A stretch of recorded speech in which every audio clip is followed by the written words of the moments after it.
لەلاان ڕێکخراوی مەرزیەوە کراوە کە ڕێکخراوێکی هونەری و کللتوریە کار دەکات بۆ گەشەپێدانی توانە هونەرەکانی ژنان ڕێکخراوێکە لەسەر بنەمای گەشە سەندن و پەرەپێدان بە هونەر و کولتوری ڕەسەنی کوردی ئیش دەکات ئەم پێشانگایش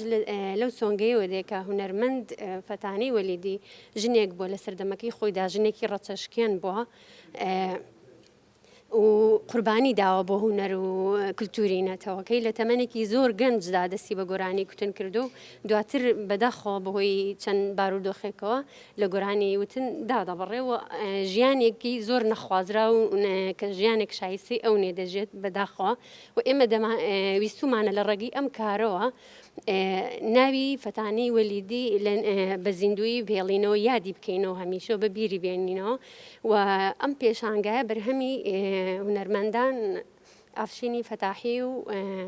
کوراتۆر مەهدی دەوکولیە ئەوانە زەحمەتیان کێشاوە لە ڕۆژهەڵاتەوە هاتوون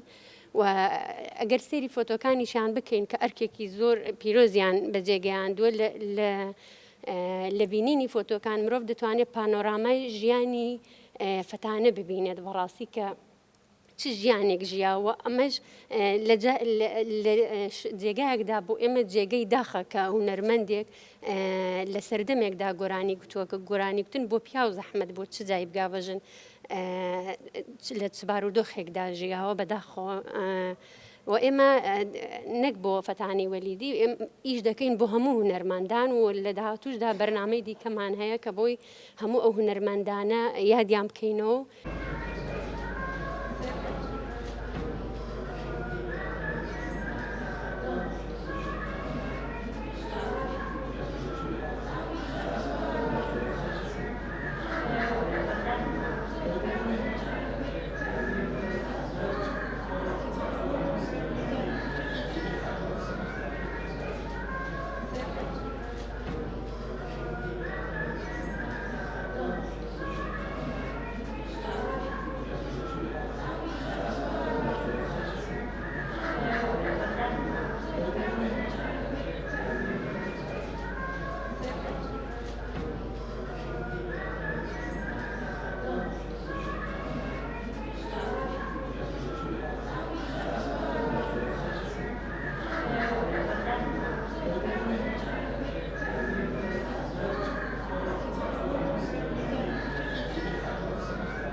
وەکو دیارە ئەم پێشەنگایە تایبەتە بە کۆمەڵێک فۆتۆی ژنە هونەرمەند فەتانی وەلیدی ڕێکخراوی مەرزیە بە هاوکاری گروپێکی ڕۆژهەڵاتی کوردستان هەستاین بەکردنەوەی ئەم پێشەنگایە ئامانج لەم پێشەنگایە ناساندنی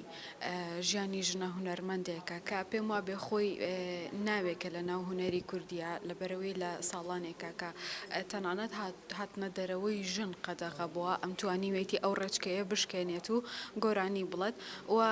ئێمە ئەمانەوێت پشگیری لەو ئافرەتانە بکەین کە ئایانەوێت شتێک بخەنە سەر کللتوری هونەری کوردی ئەو بەڕاستی ئامانجی سەرەکی ئەم پێشەنگایە ئەوەیە کە ئاور لە هونەرمەندەکان بدرێنەوە ئەم مێژووی کە هەمانە هەر ئاوا و نەڕۆت بەڕاستی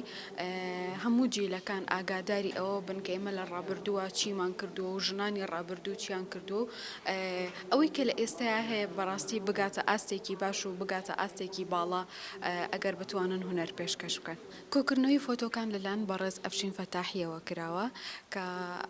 پێش ئەوەی کە ڕێخستن بۆ ئەم پێشەنگایە بکەین ڕێککەوتین لەسەر ئەوەی کە چ شتێک بە باشترین شێوە بکەین بۆ ئەوەی کە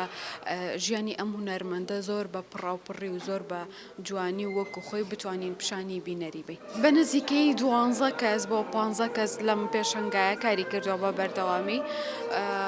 ئەوەی کە هەیە لە کۆتاییە توانیمانە بە هەمومان ئەم پێشەنگایە بخەینە سەر پێ و